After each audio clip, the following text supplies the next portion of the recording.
Today's episode of A New Beginning is brought to you by Harvest Partners, helping people everywhere know God. Learn more at harvest.org. And while you're there, browse our library of free ebooks designed to help you grow in your faith. People judge by outward appearance, but God sees things differently than we do. Today, Pastor Greg Laurie urges us to spend more time looking after our character than our couture. God looks beyond the cut of our clothes to the beat of our hearts. We place so much emphasis in our culture today on the way that we look. We spend $16 billion a year on cosmetic surgery. But God looks on the heart, what's going on the inside. This is the day when the lost are found. This is the day for a new beginning. Amazing grace, how sweet the sound. Oh, can you hear all the angels are singing? This is the day when life begins. We see the social media posts of certain friends and marvel at how great their life is. Lunch on the beach in Cabo, sipping a hot chocolate in a ski chalet in Aspen. Social media has become a collection of highlight reels because people want to look good. But today on A New Beginning, Pastor Greg Laurie points out God follows you. No, not on social media, in real life. And he's most impressed by things that would never show up in a highlight reel.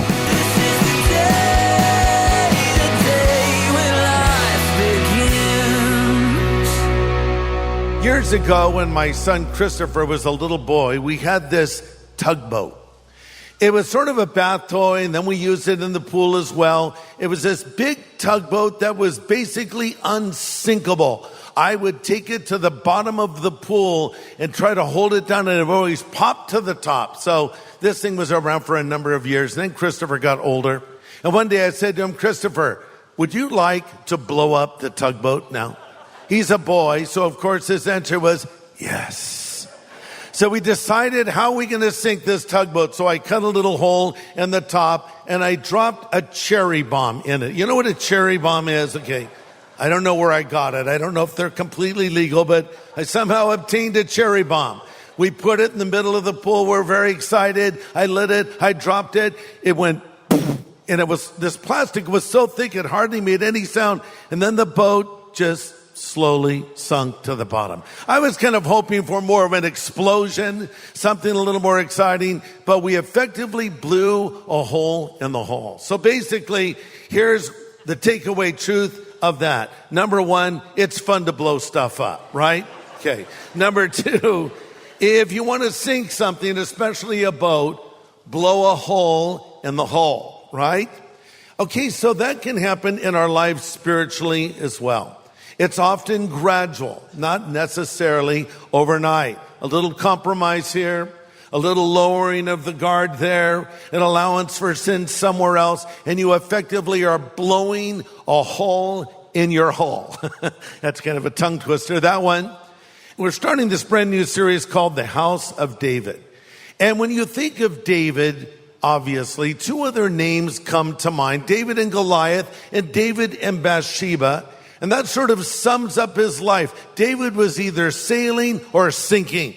He was either having one of his great moments or one of his low moments. Goliath was his greatest victory. Bathsheba, his greatest defeat. But to the credit of David, he was a true believer.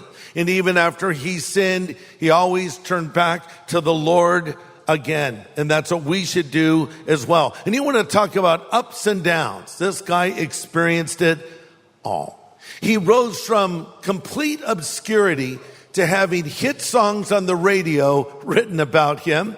He was an outcast. He became the king of Israel, the shepherd boy, the musician, the poet, the warrior. So many different aspects of his life. In fact, they still sing about David in Israel today. There's a little folk song that you'll still hear people sing. David, David, Melech Israel, which means David is the king of Israel. He was the greatest king that Israel ever had. And in fact, David is a member of the very messianic tree. You know, a lot of people are studying their background and their genealogies today. because they want to know who they're related to. David was a part of the most exclusive genealogy in all of the world, the genealogy of Jesus. When Jesus walked this earth, he identified himself as the son of David. He could have said he was the son of Abraham or the son of Adam even, but he said he's the son of David. When blind Bartimaeus saw Jesus walking by, he cried out, "Son of David, have mercy upon me." More verses in the Bible are written about David than any other character apart from Christ. There's 14 chapters dedicated to the life of Abraham and Joseph. Jacob has 11 chapters written about him. Elijah has 10. In contrast, there are 66 chapters of the Old Testament dedicated to the life of David. Then there are 59 references to him in the New Testament. But having said all that, David was far from perfect. Not only was he a shepherd and a warrior and a great king, but tragically he was also an adulterer, a murderer, and a liar. And as we look at his story, we see the real message. It's not the greatness of David. It's the greatness of God who called a man like David and gave him a second chance. David is a study in contrast. In battle, he was fearless. In wisdom and ruling his kingdom, he was without peer. But he wasn't some macho dude. He had a tender heart toward God and was both a poet and a musician. In fact, he's the only man described in the Bible as the man after God's own heart. So how did this all happen? Well, David was not the first king of Israel. He was the second. The first was a guy named Saul. And on paper, Saul looked pretty good. He was handsome. He appeared to be humble. He was tall. He stood out from other men, and he started out quite well. But it was only a matter of time before you saw how thin-skinned he was, how paranoid and jealous he could be, and how he self-destructed. God gave them a man after their own heart. But then the Lord said, well, it's not working out so well because Saul turned out to be a horrible king. In fact, in 1 Samuel 13, the prophet Samuel said to Saul, you've acted like a fool. You've not kept God's commandments, and your kingdom shall not endure. The Lord has sought out for himself a man after his own heart. So we pick up the story now, 1 Samuel chapter 16, verse 1. The Lord said to Samuel, you've mourned long enough for Saul. I've rejected him as the king of Israel. Now fill your flask with olive oil and go to Bethlehem. Find a man named Jesse who lives there, for I have selected one of his sons to be my king. Samuel asked, how can I do that? If Saul hears about it, he'll kill me. Now this just shows how wicked Saul was at this moment. He would kill a prophet of the Lord if he heard about this. The Lord replied, take a heifer with you and say that you've come to make a sacrifice to the Lord. Invite Jesse to the sacrifice, and I will show you which one of his sons to anoint for me. Now, we'll stop there. So now when a man like Samuel shows up, it's a big deal. I mean, if Samuel's in Jerusalem, that's one thing, but he's in Bethlehem. At this moment in time, Bethlehem is like Podunk, USA. It's like Pedley, or I don't know what city. I don't want to insult anybody if you're from Pedley, but Barstow. I don't know what. But nothing happens in Bethlehem. The only reason we know of Bethlehem is that's where Christ was born. And why was Christ born in Bethlehem? Because he was the root and offspring of David. In fact, Micah said, Bethlehem, though you be little among the thousands of Judah, yet out of you shall come forth one whose origins have been from everlasting. So when a guy like Samuel shows up in Bethlehem, people freaked out a little bit. They see Samuel coming in there. They're like, hey, is everything cool? Are you coming to call judgment on us? He's like, it's all good. I want to offer a sacrifice. So let's all show up, and especially Jesse, get him out here. One of Jesse's boys, I wonder if Samuel ever thought, I wish he was Jesse's girl. No, you wouldn't have it. No, one of Jesse's boys. How many of you got that reference? Old Rick Springfield song. I still have his poster on my wall. It's never took it down. I don't even know why I put it up. One of Jesse's boys. Here's what I find interesting. God doesn't show the prophet who the next king will be. He says, just go to Bethlehem, and he's from the house of Jesse. Takeaway point, God leads us one step at a time. You know, as I look back on my own life, I wish I could tell you that, I had it all planned. Everything that happened was just as I planned it. No, not at all. I just took one step, then I took the next step, then I took the next step. I didn't have a blueprint to follow necessarily, but I found that I needed to be obedient. It's like when the Lord told Philip, go to the desert. He didn't tell him why he should go to the desert. He didn't tell him who he should speak to when he got to the desert. He just said, go to the desert. And to his credit, Philip obeyed. And when Philip arrived in the desert, there he saw the man he was to speak to, a visiting dignitary from Ethiopia, and he took it from there. It comes down to this: God's way becomes plain when we start walking in it. Obedience to revealed truth guarantees guidance in matters unrevealed. So I recommend this. Just start where you are. Be obedient to the last thing God told you to do. Start this way. Read your Bible every day. There's a no-brainer.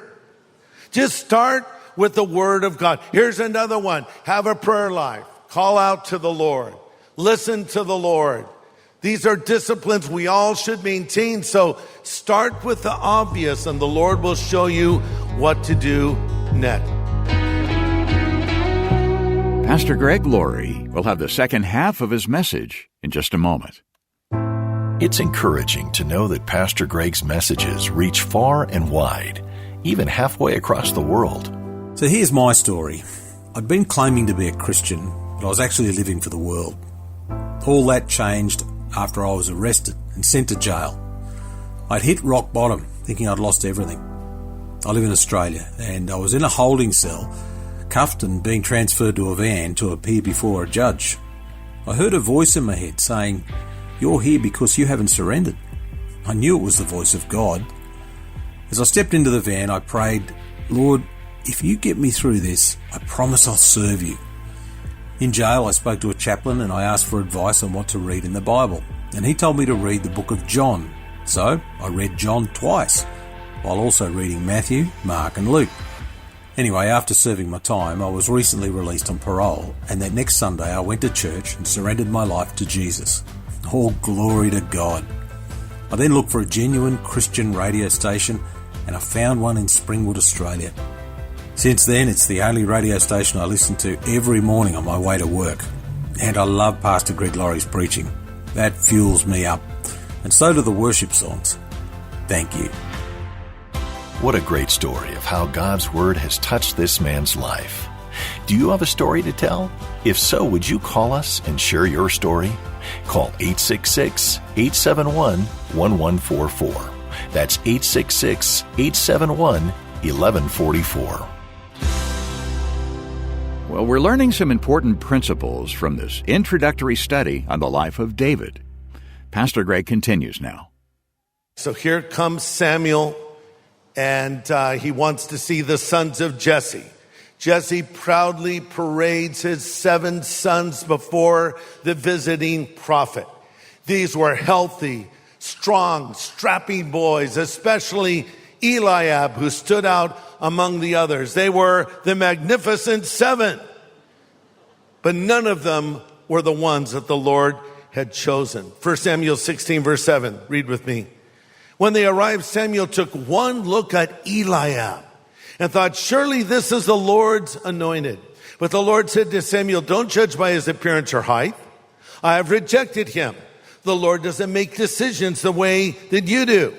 And now this very important statement, 1 Samuel 16, 7. People judge by outward appearance, but the Lord looks on a person's thoughts and intentions. Isn't that a great verse? And isn't it true? We do judge by outward appearance. We size a person up. Okay, who is this person? What do I think of this person? And we're so concerned with the way that we look. I mean, think about a picture is taken. Take a picture. Let's take a photo. Let's do a selfie. And just say, don't post that one. Why? I don't like the way I look. Right? We want to look good. That's why we use filters and special effects and other things. We focus so much on the outside, but God looks on the inside. Can you imagine if you could actually see a person's heart and really knew what they were thinking? I'm not sure if I would want that ability. I think I would be very disappointed. You know, the person who seems so affirming, so caring, you know, you would see their real heart. That's what Jesus could do. And he always knew what people were thinking. He'd call out the Pharisees. Why are you thinking this in your heart? They'd think like, how did he know that? Because he was God. God looks on the heart, what's going on the inside. But we place so much emphasis in our culture today on the way that we look. We spend $16 billion a year on cosmetic surgery. And that's just Newport Beach. That's just... Beverly Hills is even more. But all that money is spent trying to appear to be something you're not. You know, there was a debate years ago, some of you will remember, if you're quite old. John F. Kennedy debated Richard Nixon. And it was on television and it was on radio. So those that heard it on radio felt Nixon won the debate, but those that watched on television thought Kennedy won the debate. Why do you think that is? Well, look at the two of them. I'm not saying one is more attractive than the other, but I think we all know that one is more attractive than the other.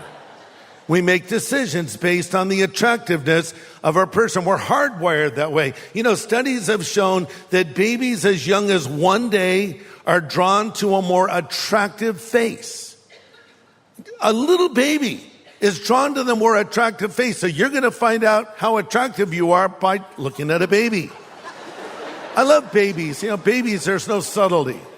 Baby likes you, the look, they might smile, and they'll be talking to the baby in a little voice. Hello, the baby.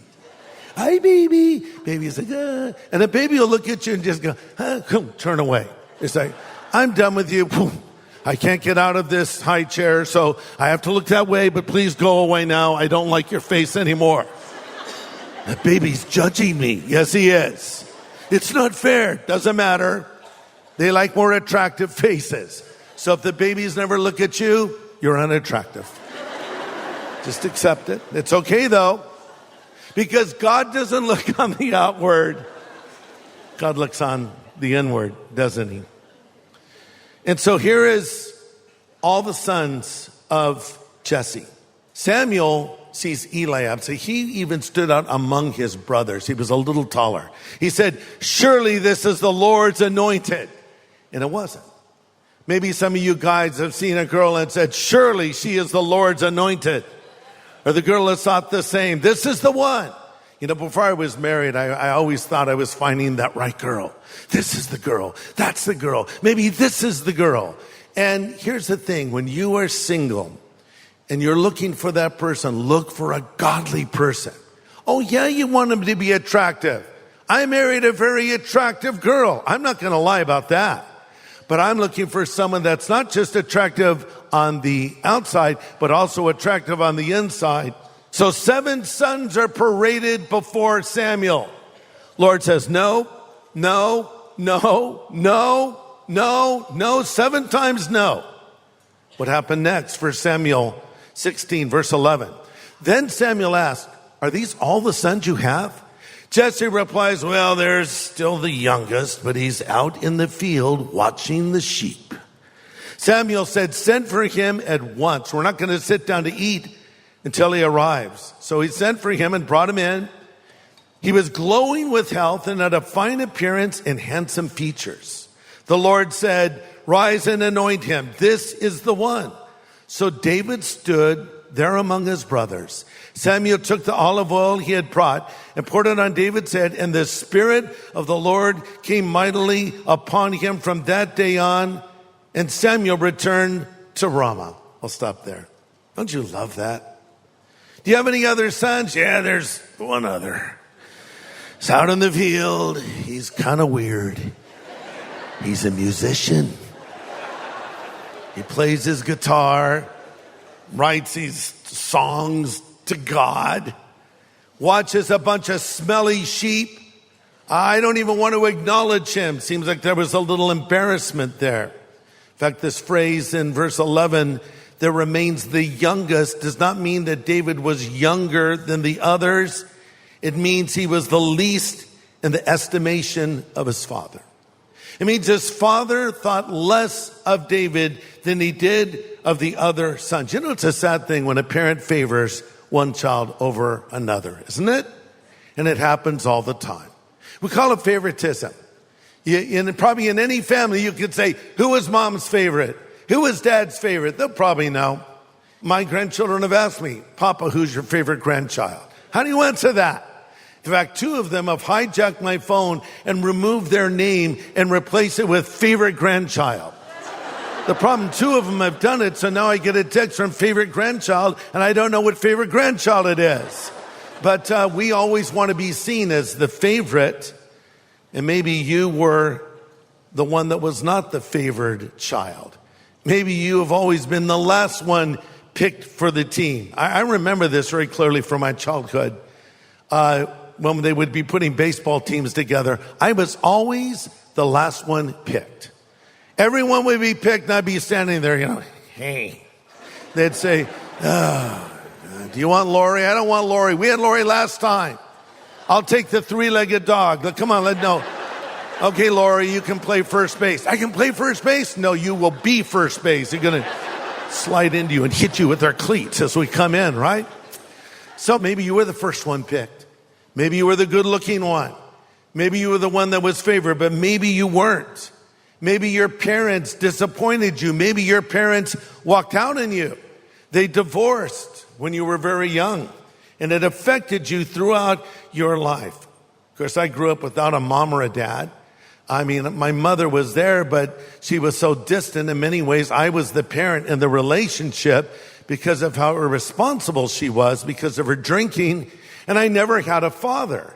So when I read the story of David, I think, wow, that kind of reminds me a little bit of my own story. And I love this statement of David when he writes, when my father and mother forsake me, the Lord will take me up. Know this, those who are often rejected by parents become beloved of the Lord.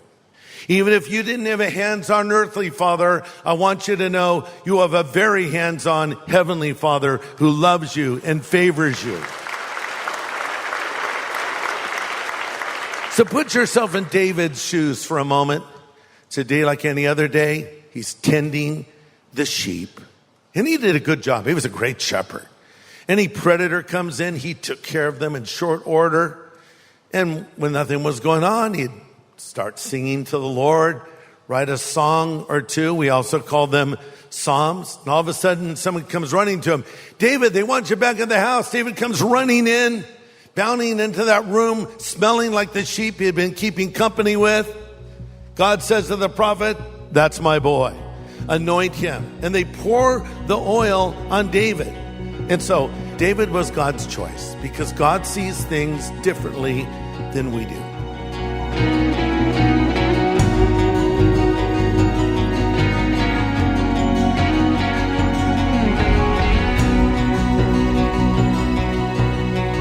Great insight today from this opening study of the life of David. Pastor Greg Laurie has so much good counsel to come from this series here on A New Beginning. We hope you'll be listening just as often as you can. And then we hope you're making plans to see Jesus Revolution. It's in theaters now. Jesus Revolution, of course, refers to the Jesus movement. And Pastor Greg, you know that time quite well. Yeah. You came to the Lord during that time. Yes. And you and Kathy fell in love during that time. Mm-hmm. The movie sort of walks us through that era. Yes, a very young Greg is in this film, played by Joel Courtney. Beautiful job on his part in his acting. It shows the story of young Greg with his mother, Charlene, played by Kimberly Williams Paisley. She did an incredible job playing my mother, this tragic figure, this Marilyn Monroe look-alike who would hang around in bars and get picked up by men, and the sad life that we had together, which sent me on a search as a young man. And it shows in a very honest and real way my search through drugs and other things, trying to find meaning in my life. And I eventually come to hear the gospel. It's also a love story where I meet Kathy, and the actress Anna Grace Barlow plays Kathy. and she does such an amazing job. And so it's a love story, and it's a story of how two very unlikely characters came together. Chuck Smith, played by Kelsey Grammer. Again, Lonnie Frisbee, played by Jonathan Rumi. It was like nitro met glycerin, and a spiritual explosion happened as a result. So, hey, I can't show you the film, but why don't you listen for a moment? Here's a scene from the film where Chuck meets Lonnie for the first time. So Chuck said to his daughter, they were watching television and all the crazy hippies, and he wanted nothing to do with them and thought they all needed to get a job and get a haircut. But his wife, Kay, had a heart for reaching them. So Chuck says, if God sends me a hippie, I'll talk to him. So Chuck's daughter, Jan, runs into hippie evangelist Lonnie Frisbee and brings him home. And so Chuck meets Lonnie for the first time, and here's what happens. So, tell me about yourself, Lonnie, and your, people. My people. I like the sound of that. You know, it reminds me of the words of Jesus. To what then can I compare the people of this generation? What are they like? I was up in San Francisco for a long time, living in Haight-Ashbury, on the streets all over. Man, we did everything, and everyone. But that was the point. You see, the drugs, it's a quest. For what? For God. How can you not see that? There is an entire generation right now searching for God. Man, we thought acid was going to save the world. Thank you. Thanks, man. But that was a lie. As much of a lie as what we were rebelling against. And what brought you to that realization? I kept searching and searching, and I just finally got to the end of it. And there was still a void. And my people, well, they're a desperate bunch. And desperation, man, there's power in that word. What would it take for you, Chuck Smith, to be desperate?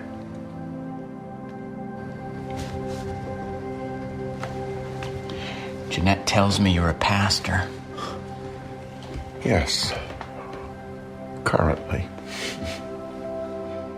I know we must seem pretty strange.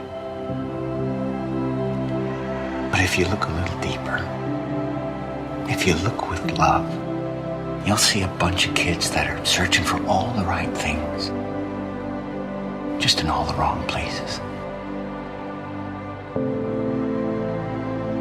So to answer your question, how do I describe my people? They're sheep without a shepherd, chasing hard after lies. And the trouble is, your people reject them. So I ask you, Pastor, how can they believe in the one of whom they have not heard? We can only walk through doors open to us. In your church, well, that's a door that's shut.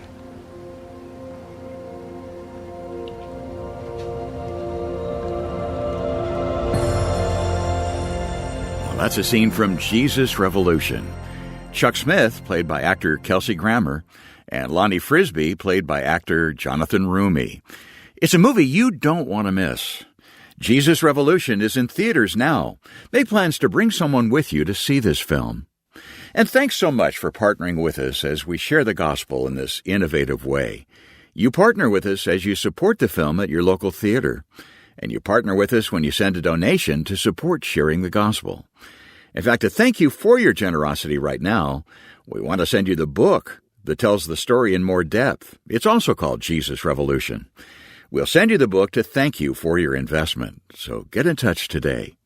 Our 24/7 phone number is 1-800-821-3300. That's 1-800-821-3300. Or go online to harvest.org. Well, next time, more about the life and character of David, as Pastor Greg brings us more from this kickoff message in our new series. Join us here on A New Beginning with pastor and Bible teacher Greg Laurie.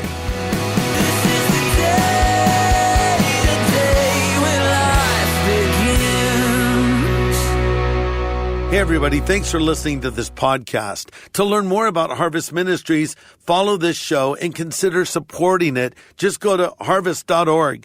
And to find out how to know God personally, go to harvest.org and click on Know God.